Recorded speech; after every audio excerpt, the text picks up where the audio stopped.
estará entrando no estudo de Tiago, capítulo 2, versículo 14 a 26. E acho que é uma das passagens mais conhecidas da carta de Tiago. Porém, também é uma das mais difíceis de conseguir explicar ela, porque parece que ela entra em confronto com o ensino de Paulo. Mas estarei abordando sobre isso e eu gostaria que todos abrissem Tiago, capítulo 2, versículo 14 a 26.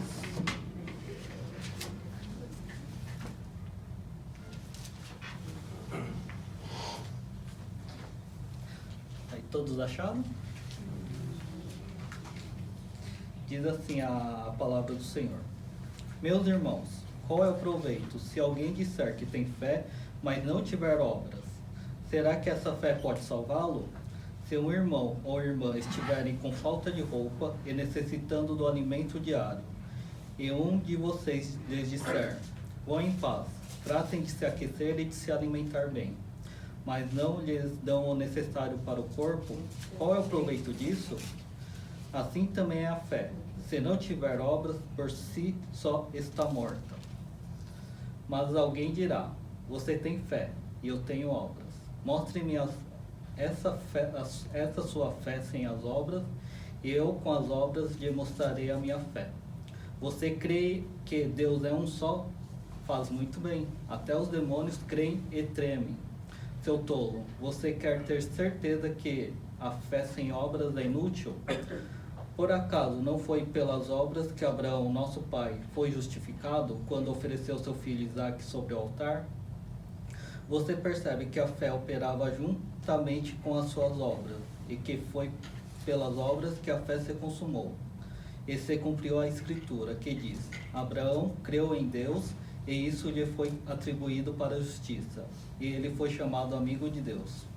Assim vocês percebem que uma pessoa é justificada pelas obras, e não somente pela fé. De igual modo, será que não foi também pelas obras que a prostituta Rabi foi justificada? Quando acolheu os emissários e o fez partir por outro caminho. Porque assim como o corpo sem espírito é morto, assim também a fé sem obras é morta. Oremos. Pai, em nome de Jesus, louvado seja o Senhor, estamos diante da Tua Santa Palavra, que o Senhor nos conduza nesse momento a estar ouvindo a Tua Palavra, mas não só ouvir, mas praticá-la ela, como o próprio Tiago diz em sua carta, que o Seu Santo Espírito nos guie nessa ministração, que Ele fale aos nossos corações, e que possamos entender essa passagem e compreender as confrontações que elas marcam com Paulo, mas que o Senhor venha iluminar nossa mente, nosso coração, para entender completamente a Tua Palavra. Em nome de Jesus, que eu oro e clamo a Ti. Amém. Como eu disse, essa é a parte mais conhecida da carta de Tiago, e até grandes teólogos tiveram essa dificuldade de entender essa parte, porque ela entra em contradição com o ensino de Paulo em Romanos. Mas é aparente, né? Porque se a gente for estudar bem, Paulo e Tiago, eles se complementam. E caso fique alguma dúvida no final da ministração, peço para que ou converse comigo, converse com o pastor, para esclarecer essas dúvidas, porque é ruim sair do culto e não tiver com as dúvidas sanadas e com mais dúvidas na cabeça. E sem cair numa ministração que ela seja legalista, porque Tiago, ele fala que a fé sem obras é morta, e a ministração, ela pode soar que a salvação só vem pelas obras, e não é isso que Tiago quer dizer. E até Lutero, na sua primeira tradução da Bíblia, do grego para o alemão, ele tirou a carta de Tiago da sua tradução, porque ele achava que a carta de Tiago é uma carta de palha. Só que na sua segunda tradução ele se redimiu e colocou Tiago junto com as outras cartas. E no versículo 24 nós entraremos mais a fundo sobre essa aparente contradição entre Paulo e Tiago. E recapitulando o contexto da carta de Tiago, ele trata basicamente de dois problemas. O primeiro é as dificuldades enfrentadas pelos judeus daquela época, em que eles eram perseguidos tanto por gentios como por judeus. Pelos gentios por causa que eles achavam que os judeus eles eram monoteístas e os gentios, os outros povos, romanos, gregos, eles eram politeístas. E pelos judeus, porque eles se encontravam para comer o corpo de Cristo e beber o sangue de Cristo, eles achavam que eles eram canibais, porque eles se ajuntavam para fazer isso. E essas provações de perseguição que eles sofriam era para que eles pudessem amadurecer na fé, para que a fé deles fosse amadurecida. E a segunda dificuldade que Tiago quer expressar na carta é que eles deveriam pôr em prática o que eles ouviam, ou seja, colocar em prática a palavra de Deus. E no final do capítulo 1, Tiago exorta a serem praticantes da palavra, praticantes da religião verdadeira e imaculada, não somente ouvintes da palavra, mas pondo em prática o que eles estão ouvindo. E no começo do capítulo 2, Tiago mostra que fazer acepção de pessoas é transgredir a lei, pois se de fato somos gerados pela palavra da verdade, nós somos feitos como as primícias da criação de Deus, ou seja, nós somos a melhor amostra da criação de Deus. É isso que Deus quer nos fazer, a melhor amostra de toda a sua criação. E agimos e praticamos o que as Escrituras nos orientam. E a falta de praticar a palavra pode demonstrar que a pessoa está se enganando sobre a sua salvação, ou ela não entendeu que a fé, ela leva à prática. A fé, ela não fica só na cabeça, no intelecto ou da boca para fora. Ela deve levar à prática. E eu dividi esse texto em quatro pontos. O primeiro ponto é a proposição de Tiago, ou seja, Tiago é o assunto que Tiago pretende provar quando ele escreve esse trecho, que a fé sem obras não salva. E vai estar no versículo 14.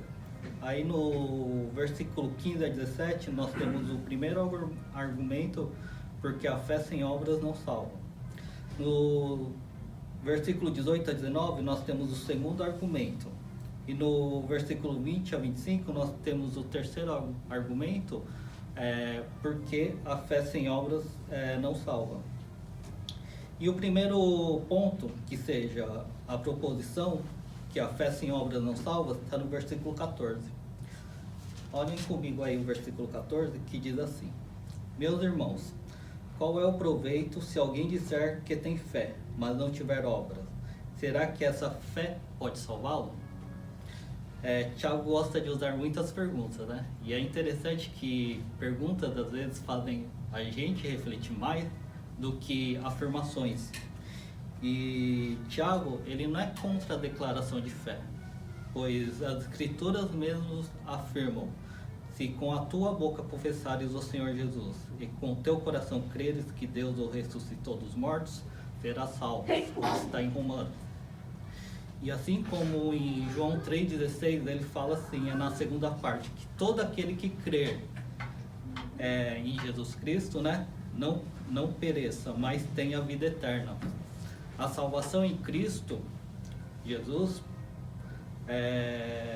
declarar que Cristo é Senhor, Salvador, confessar que Ele morreu, ressuscitou no terceiro dia, que Ele é o Filho de Deus, que morreu pelos nossos pecados, tudo isso, ele tem algum valor se não tiver obras? É isso que Tiago pergunta. Você fala tudo isso, que Deus é isso, Deus é aquilo, mas tem algum valor se você não fizer nada? E será que essa fé pode salvá-lo? A lógica de Tiago é essa: a salvação é mediante a fé, como Paulo mesmo explica, como Paulo mesmo afirma. A fé, ela produz obras, porém, quando não há obras, na verdade essa fé não existe. E quando essa fé não existe, essa fé sem obras, ela não tem nenhum proveito. Ela não tem valia nenhuma, uma fé sem obras. O reverendo Augusto Nicodemos, ele faz o seguinte ilustração.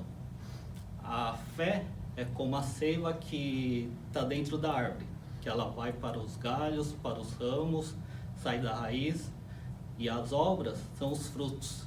Você não vê a seiva, você não vê a fé, mas você vê os frutos, você vê as obras. É isso que quer dizer. Se você tem fé, você não consegue ver, mas pelos frutos você conseguirá ver a fé. Portanto, fé e obras são dois lados da mesma moeda. Onde tem fé, tem obras. Onde está uma, vai ter a outra. Se não tiver obras, não tem fé verdadeira. É uma fé aparente. E a salvação pela fé em Jesus Cristo, ela se manifesta por obras. Um coração convertido não somente aceita Cristo como Salvador, mas aceita Cristo como Senhor. É o que muitos crentes esquecem. Jesus Cristo é meu Salvador, mas esquece que Ele é o Senhor. E é como Tiago mesmo fala no versículo 1, que ele é servo de Jesus Cristo e de Deus. E servo o quê? É escravo. É aquele que faz a vontade do Pai, aquele que faz a vontade de Jesus Cristo.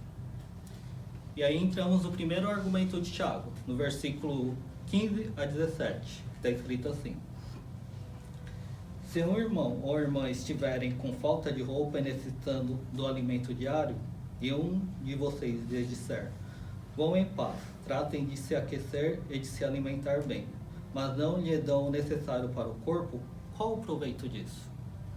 Tiago usa uma ilustração que é provavelmente algo que ocorreu, não é só um exemplo. Porque, como vemos na carta toda, ele fala muito sobre pobres e como os ricos oprimiam os pobres. E era algo muito presente naquelas igrejas. E vemos aqui uma pessoa em necessidade de vestimenta e de alimento. E sabemos que, assim, para nós, assim, tá sem roupa, é muito difícil a gente passar frio, porque é diferente do nosso tempo com o tempo antigo. Naquela época, os antigos, o Oriente Médio, eles usavam uma capa. E essa capa, ela servia tanto para proteger do sol durante o dia, só que ela também servia como cobertor durante as noites frias. Então, provavelmente aquela pessoa estava sem uma capa. Então, ela poderia sofrer de frio durante a noite. E também Tiago fala sobre alimento, que a pessoa está sem o alimento diário. E também para a gente é uma coisa muito distante da nossa vida, do nosso cotidiano. Mas eu imagino que é você pensar e não ter o que comer durante a noite. Você sair daqui e não ter nenhum pão, nenhum arroz para você poder comer durante o seu jantar. Isso é desesperador. E vestir e se alimentar é visto como um sinal daquele que é justo. Vamos abrir em Mateus, capítulo 25, do 35 a 40.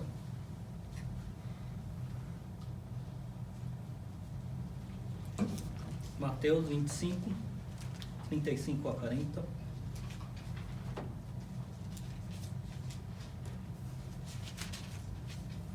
Kennedy, você poderia ler para mim? Mateus 25, 35 a 40. Porque tive fome e me deste de comer, tive sede e me deste de beber, era forasteiro e me hospedastes, estava nu e me vestistes, enfermo e me visitastes, preso e fostes ver-me. Então perguntaram os justos, Senhor, quando foi que vimos com fome e te demos de comer? Ou com sede te damos de beber? E quando te vimos forasteiro e te hospedamos, ou nu e te vestimos? Está 40. Está 40. E quando te vimos enfermos ou presos e te fomos visitar? O rei respondendo lhe dirá, vestir. Em verdade vos afirmo que sempre que o fizeste a um destes meus pequenos irmãos, a mim o fizeste. Nessa passagem, Jesus ele está falando sobre o grande julgamento, onde chegará todas as nações e ele separar os cabritos das ovelhas. À direita as ovelhas, à esquerda os cabritos. E as ovelhas são aqueles que vestiram aquela pessoa em necessidade, que deram alimento àquela pessoa em necessidade, aqueles que... E tudo isso que eles fizeram foi feito para Cristo. Se foi feito para um irmão em necessidade, foi feito para Cristo. É isso que a passagem está falando. Então o justo, ele vai fazer uma obra de caridade. Ele vai vestir, vai dar roupa, vestimenta, alimento para aquele que necessita. E em Tiago, porém, as palavras de necessidade dos pobres, elas são vazias. Porque a ilustração de Tiago fala assim: vá em paz, alimente-se, aqueça-se bem. E parece palavras bonitas, né? Vá em paz, alimente-se, aqueça-se. Mas ignora que a responsabilidade é de quem tem recursos. E quem tem recursos é aquele que falou que ele não teve a capacidade de tirar um trocado do bolso, um dinheiro das economias dele para dar para aquele que precisa de um alimento, daquele que precisa de uma vestimenta. E hoje em dia tem gente que transfere a responsabilidade para Deus, porque ela chega assim: ah, que Deus te abençoe, meu irmão, que o Senhor te dê o alimento, que o Senhor te dê a vestimenta, e que vá em paz, que Ele vai dar o maná dos céus para você. E não tira nem um tostão para pagar um bentô, um marmitex. Elas são palavras bonitas? São palavras bonitas, mas somente palavras e nenhuma ação é o que Tiago pergunta: qual o proveito disso? E a atitude correta é agir de misericórdia e amor e dar o necessário para o carente. E aqueles que não praticam tais atos serão julgados pela omissão, que está no mesmo texto de Mateus 25. Alguém está com o texto ainda aberto, Mateus 25? Lê para mim então, Eliette, versículo 42 a 45. Pois eu estava com fome e vocês não me deram comida. Estava com sede e não me deram água. Era estrangeiro e não me receberam na sua casa. Estava sem roupa e não me vestiram. Estava doente e na cadeia, e vocês não cuidaram de mim. Então eles perguntaram: Senhor, quando foi que vimos o Senhor com fome, ou com sede, ou como estrangeiro, ou sem roupa, ou doente, ou na cadeia, e não nos ajudamos? O rei responderá: eu afirmo a vocês que isto é verdade. Todas as vezes que vocês deixaram de ajudar uma dessas pessoas mais humildes, foi a mim que deixaram de ajudar. Amém. É o que as ovelhas, elas fizeram, ajudaram o pobre, ajudaram o necessitado, e elas indiretamente faziam com Cristo, por Cristo, né? Os cabritos não fizeram nada disso, e qual o destino deles? Eles vão para a condenação eterna, castigo eterno, como está no versículo 46. Estes irão para o castigo eterno, porém os justos irão para a vida eterna. As bênçãos e misericórdia de Deus podem e devem vir do povo de Deus, pois Deus nos chama a ser um canal de bênção para outras pessoas. E a gente lê muitos milagres na Bíblia. Deus fazendo uma chuva de maná, a água saindo da rocha, os corvos levando comida para Elias. Mas isso são exceções. Deus, ele trabalha mais no ordinário, mais no comum.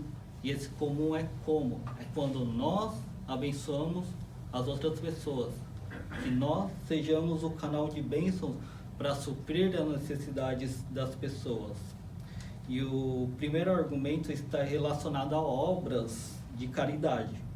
Porém, essa não é somente uma das várias obras que todo cristão faz. Tiago tem em mente que obras de obediência e obras de amor a Deus, como veremos mais para frente em Abraão e Raabe, também contam, são válidas como obras. Versículo 17 de Tiago, voltamos para Tiago. Diz assim: assim também a fé, se não tiver obras, por si só está morta. Tiago conclui seu raciocínio com base na ilustração anterior. Ele escreve que uma fé sem obras, ela está morta. E basicamente a fé morta, no exemplo de Tiago, é uma fé teórica, uma fé intelectual, que está somente na mente. E ele não flui de um coração convertido ao Senhor. E uma vida piedosa de aparências, um cristianismo da boca para fora, é uma fé morta. Uma fé que não vem acompanhada de obras, de ações que demonstram que o seu coração é convertido e regenerado, é morto, e é morto igual um cadáver. O que o cadáver faz? Nada. O que o cadáver pode fazer? Nada. E tem alguma utilidade? Nenhuma. E declarar fé em Deus e em Cristo Jesus sem obras não salvará a alma do pecador. Essa alma está condenada. Pois a natureza do cristianismo, ele tem o poder de regenerar e converter os corações por meio do Espírito Santo. Não são apenas declarações de fé, mas as declarações de fé verdadeiras, elas virão acompanhadas de atitudes corretas. O segundo argumento está no versículo 18 e 19. Vou ler primeiro o versículo 18. Mas alguém dirá: você tem fé e eu tenho obras. Mostre-me essa sua fé sem as obras, e eu com as obras lhe mostrarei a minha fé. Tiago, ele começa a discutir o assunto com alguém imaginário. E esse recurso literário era usado na antiguidade para argumentar algum ponto. Ele é chamado de diatribe. Tiago, ele quer contrapor a fé morta com a que não obra, com a fé que se mostra por obras. E Tiago lança o desafio, que no final das contas servem para nós, serve para que nós refletimos também. Mostre-me essa fé sem obras, e eu com as obras lhe mostrarei a minha fé. Nossas declarações que Deus é grande, Deus é soberano, Deus é fiel, e Jesus Cristo é Senhor e Salvador. Lembrando até que nos louvores que nós cantamos, são declarações de fé, são declarações que Deus é grande. Dependendo da letra do louvor, você está declarando o que Deus é. E tudo isso, ele se traduz em obras de obediência e amor a Deus e a Jesus Cristo em nossas vidas. A árvore, ela se conhece pelo fruto. Qual fruto tem produzido em nossas vidas? Obediência a Deus, obediência às Escrituras, amor a Deus e ao próximo. Do começo da sua caminhada cristã até hoje, quais são os frutos visíveis da sua vida cristã? Já parou para pensar nisso? E eu tenho dificuldade de ver meus frutos. Eu pergunto para minha esposa: eu mudei alguma coisa desse tempo todo? E ela vai falando. Nós mesmos às vezes não percebemos, mas a pessoa próxima, esposa, marido, eles conseguem enxergar tudo que nós éramos e fazíamos de errado. Ele consegue perceber e falar: não, você não faz mais isso, você não faz mais aquilo. E esses são os frutos que Deus quer, frutos de obediência a Deus, fruto de obedecer a sua palavra. E tudo isso, você tem atestado que obras de caridade, obediência a Deus, obediência, amor a Deus, tem mostrado que a sua fé é viva ou é uma fé morta? No versículo 19, diz assim: você crê que Deus é um só, faz muito bem. Até os demônios creem e tremem. Afirmar que Deus é o único Senhor é um credo judeu. Está lá em Deuteronômio. Você poderia abrir para mim, Alex? Deuteronômio, capítulo 6, versículo 4.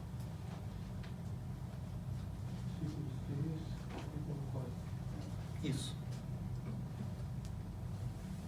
Até onde? Só 4? Ouve Israel, o Senhor nosso Deus e o único Senhor. Isso aí, todos os judeus, era o credo judeu. Eles afirmavam isso, que o Senhor nosso Deus é o único Senhor. E Tiago ele está falando para judeus. Então eles sabiam disso. Sabiam que Deus era o único Senhor. Tiago afirma: se você declara que Deus é um só, fazes muito bem. Porém, até os demônios creem nisso. Marcos, capítulo 5, 6 a 10.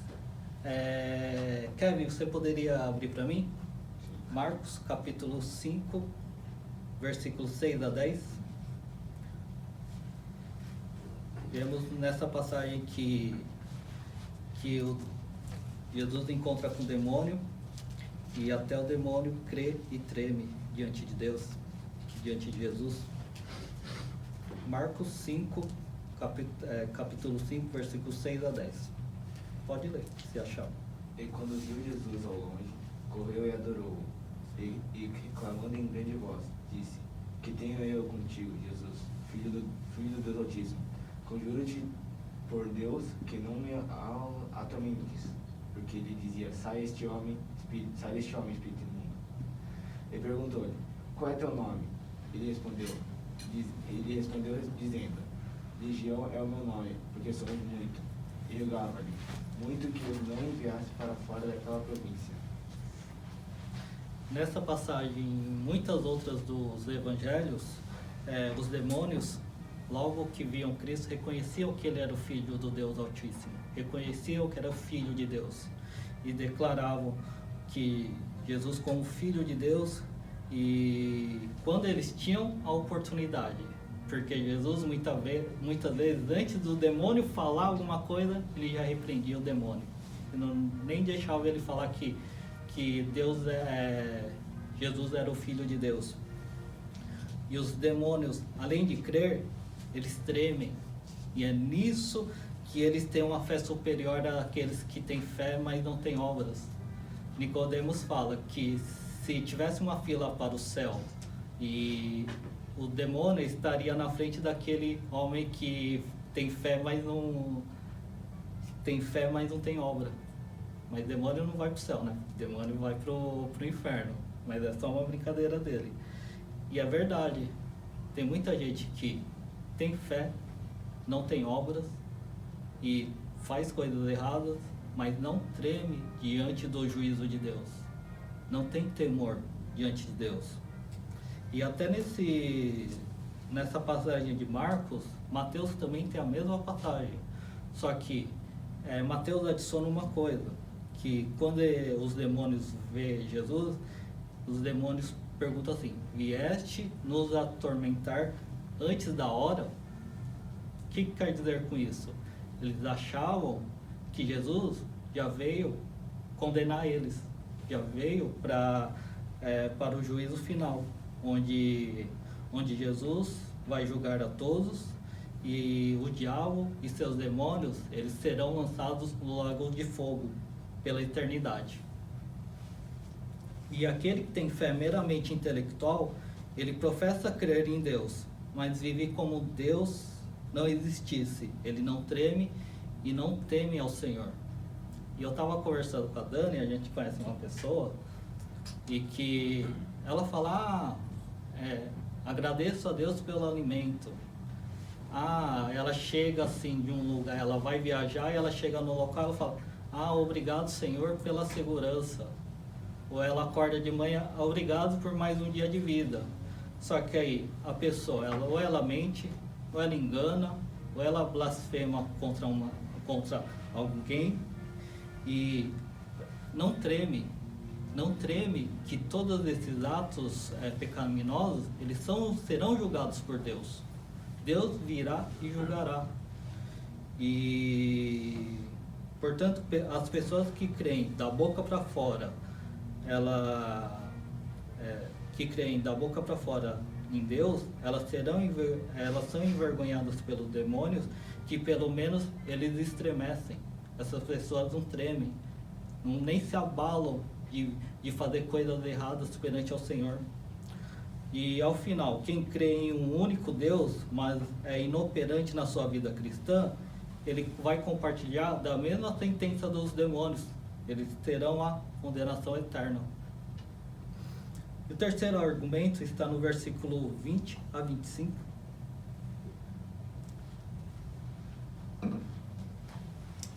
Que diz assim: Seu tolo, você quer ter certeza que a fé sem obras é inútil? No versículo 20, Tiago quer convencer o tolo que sua posição está errada e fora do padrão bíblico. E para isso ele dá dois exemplos: exemplo de Abraão e exemplo de Raabe. E nada melhor que exortar alguém através da Escritura. No versículo 21 a 23, ele fala de Abraão, que diz assim: Por acaso não foi pelas obras que Abraão, o nosso pai, foi justificado quando ofereceu seu filho Isaque sobre o altar? Você percebe que a fé operava juntamente com as suas obras, e que foi pelas obras que a fé se consumou. E se cumpriu a Escritura que diz: Abraão creu em Deus, e isso lhe foi atribuído para a justiça. E ele foi chamado amigo de Deus. Abraão é chamado de pai, ou nosso pai, como Tiago escreve, porque ele é o patriarca do povo judeu. E a história de Abraão, ela começa lá em Gênesis capítulo 12, quando Deus chama Abraão e lhe faz uma promessa. Abraão já tinha 75 anos de idade. E Deus chega a Abraão e diz a Abraão: saia da tua terra, da tua parentela e da casa de seu pai, e vá para a terra que lhe mostrarei. Farei de você uma grande nação, eu abençoarei, e engrandecerei o seu nome. Seja uma bênção, abençoarei aqueles que o abençoarem, e amaldiçoarei aquele que o amaldiçoar. Em vocês serão benditas todas as famílias da terra. E Deus dá uma promessa a Abraão, que ele seria uma grande nação. Só que Abraão já tinha 75 anos, a Sara tinha, acho que uns 65, é mais ou menos 10 anos a menos que Abraão, e Sara era estéril. Só que Abraão creu na palavra de Deus, e ele foi para a terra de Canaã, como Deus havia ordenado. E em Gênesis 15, passado mais ou menos 10 anos, Abraão começa a desanimar, porque já passou 10 anos, ele já está com uns 85 anos, nada de um filho até agora, Sara é estéril, e ele começa a desanimar com a promessa de Deus.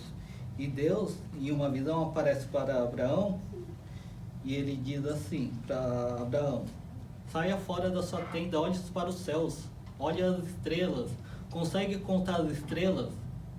E Abraão olha, vê, e Deus fala assim: assim será a sua descendência. E Abraão creu nisso, como está no versículo 6 de Gênesis 15. Abraão creu no Senhor, e isso lhe foi atribuído para justiça. Em Gênesis 21, finalmente nasce Isaque, o filho prometido para Abraão. E após 25 anos da promessa feita lá em Gênesis 12, nasce Isaque. Só que no capítulo 22 de Gênesis, vemos que Deus põe Abraão à prova, porque Deus pede para que Abraão ofereça Isaque em sacrifício. E ele manda Abraão ir até a terra de Moriá, onde ele vai indicar um local e ele deve sacrificar Isaque. E Abraão, ele obedece. Ele pega o facão, pega a lenha, pega o jumento, pega 2 servos e vai até o Monte Moriá. E depois de 3 dias, ele chega lá. E é interessante que quando ele chega no Monte Moriá, no versículo 5, ele diz assim para os seus servos: esperem aqui com os jumentos, que eu e o rapaz iremos até lá, e depois de termos adorado, voltaremos. Ele não está falando que vai voltar sozinho, ele fala que voltaremos para junto de vocês. Abraão, ele tem a plena confiança em Deus, que ele obedece sem pestanejar, sem murmurar. Ele sabe que Deus é fiel. Abraão está confiante na fidelidade e na promessa de Deus. Portanto, Abraão sabe que Deus fará algo. E podemos ver isso em Hebreus, que Hebreus fala que Abraão considerou que Deus era poderoso até para ressuscitar Isaac dentre os mortos, de onde também figuradamente o recebeu de volta. Era isso que pensava Abraão, que Deus, ele iria sacrificar Isaac, mas Deus o ressuscitaria.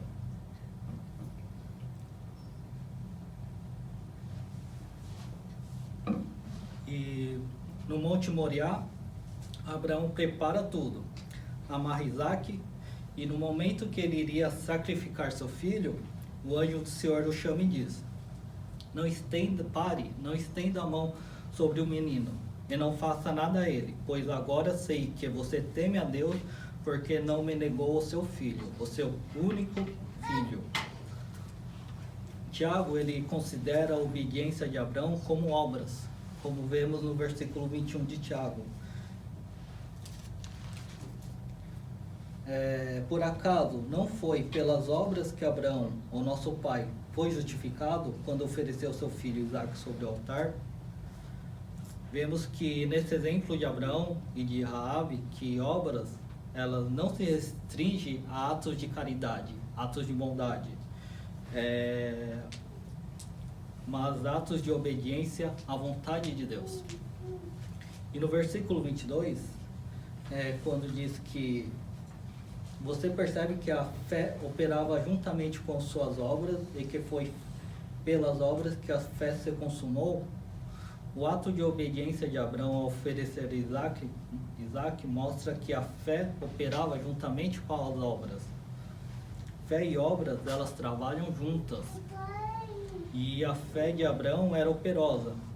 Atos de obediência e devoção a Deus só pode vir de um coração transformado. Um coração que é transformado pela fé.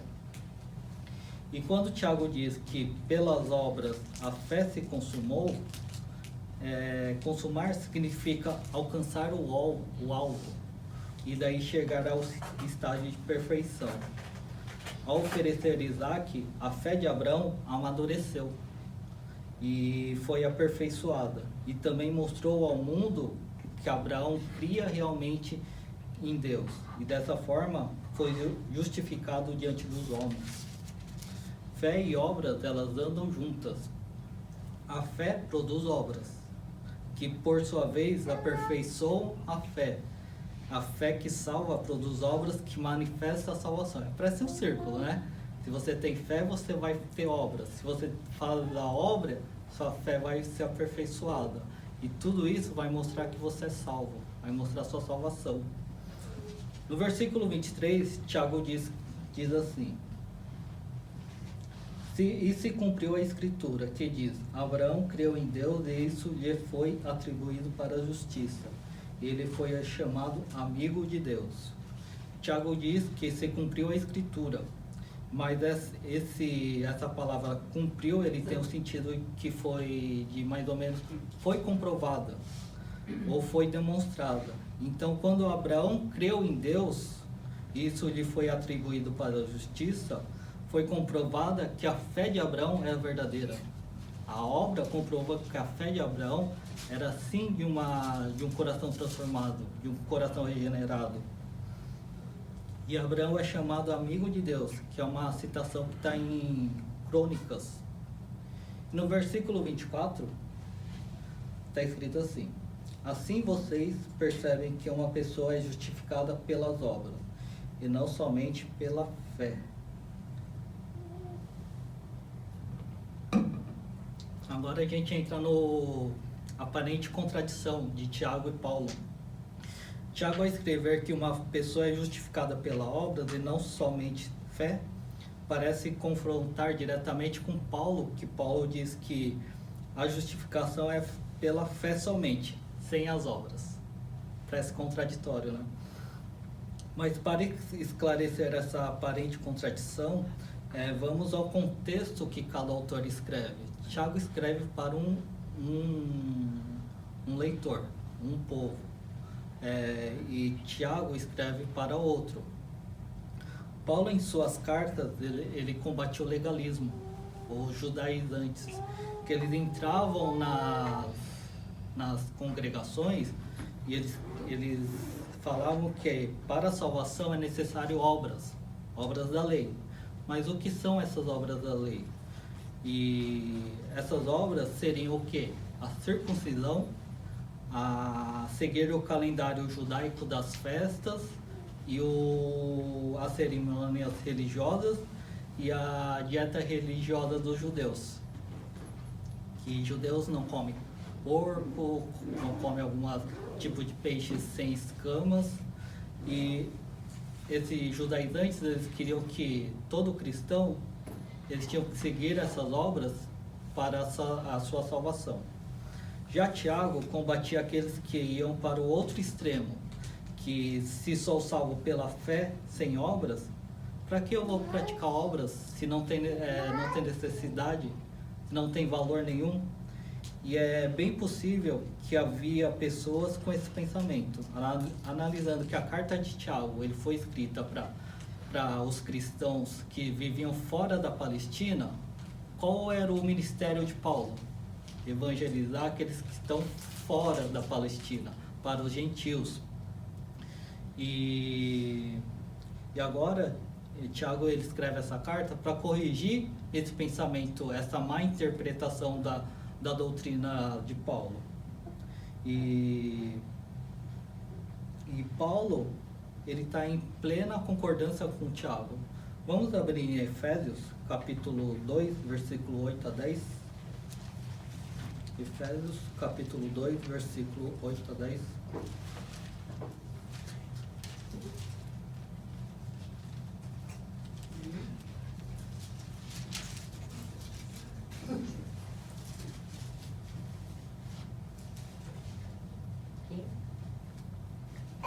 Efésios, capítulo 2, versículo 8 a 10. Diz assim: porque pela graça vocês são salvos, mediante a fé. Isto não vem de vocês, é dom de Deus. Paulo está falando que a salvação vem pela fé e não é dom de Deus, é presente de Deus. Versículo 9: não de obras, para que ninguém se glorie. Paulo está afirmando, não é pelas obras que serão salvos, é pela fé mediante que vem pelo dom de Deus. Versículo 10: pois somos feituras dele, criados em Cristo Jesus para boas obras, as quais Deus de antemão preparou para que andássemos nela. Paulo completa: vocês são salvos mediante a fé, isso não vem de vocês, é dom de Deus, e não é por obras. Mas depois que vocês são salvos mediante a fé, vocês são preparados para fazer boas obras, que Deus preparou todos a fazer boas obras. E continuando, me perdi aqui.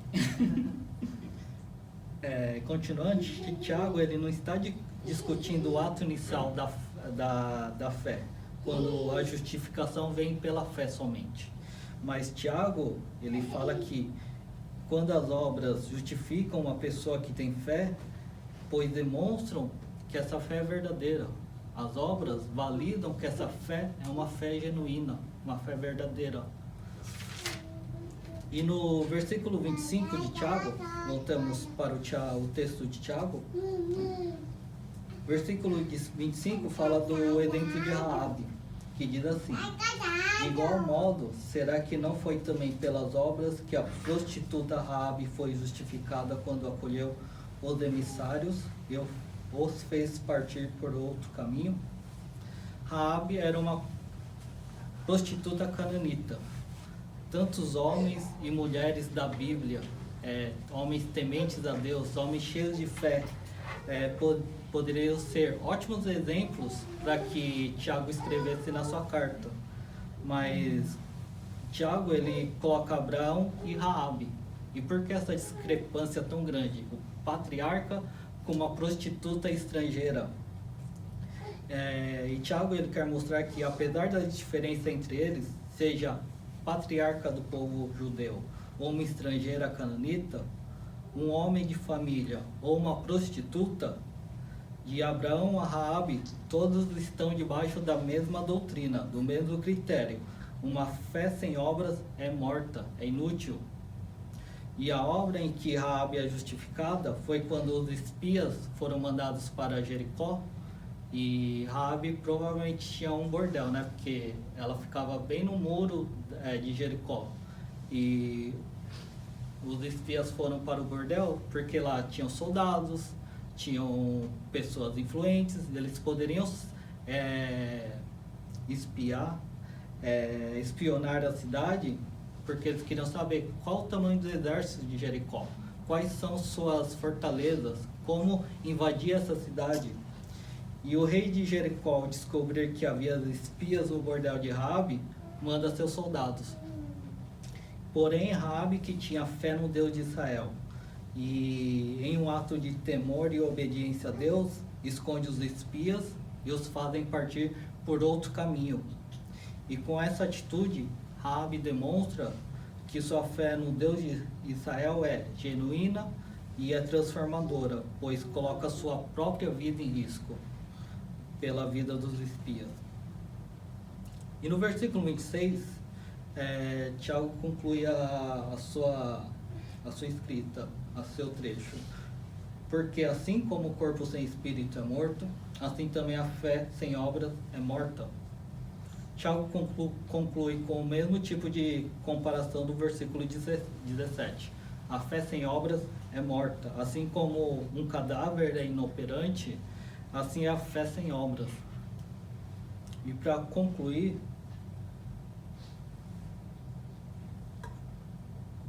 as obras, elas são uma consequência natural da fé. Elas andam juntas. Assim como os dois grandes mandamentos, amar a Deus acima de todas as coisas e amar ao seu próximo, se não cumprimos verdadeiramente um mandamento e rejeitamos o outro,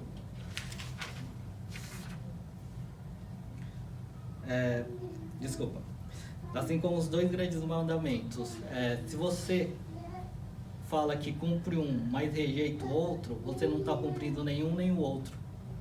Porque são os dois mandamentos, devem andar juntos. Se você ama a Deus, você deve amar seu próximo. Se você ama seu próximo, você vai amar a Deus. Não tem como você ser um e ser o outro. Ou como você declarar que Jesus Cristo é Senhor e Salvador. Você não pode querer um Jesus Salvador somente ou um Jesus Senhor. Se você crê em Jesus, Ele é seu Senhor, seu Salvador ao mesmo tempo. E se a gente acha que Ele pode ser um outro, a gente está se enganando a nós mesmos. É como a gente pode se enganar que a fé sem obra salva. E esse engano, ele pode nos levar a temidas palavras que Jesus fala em Mateus. Nunca vos conheci, apartem de mim vocês que praticam a iniquidade. E é temeroso, né? Você falar que Deus é Senhor, Deus é grande, Deus é soberano. E quando você morrer e chegar à frente de Jesus, Ele falar, nunca os conheci.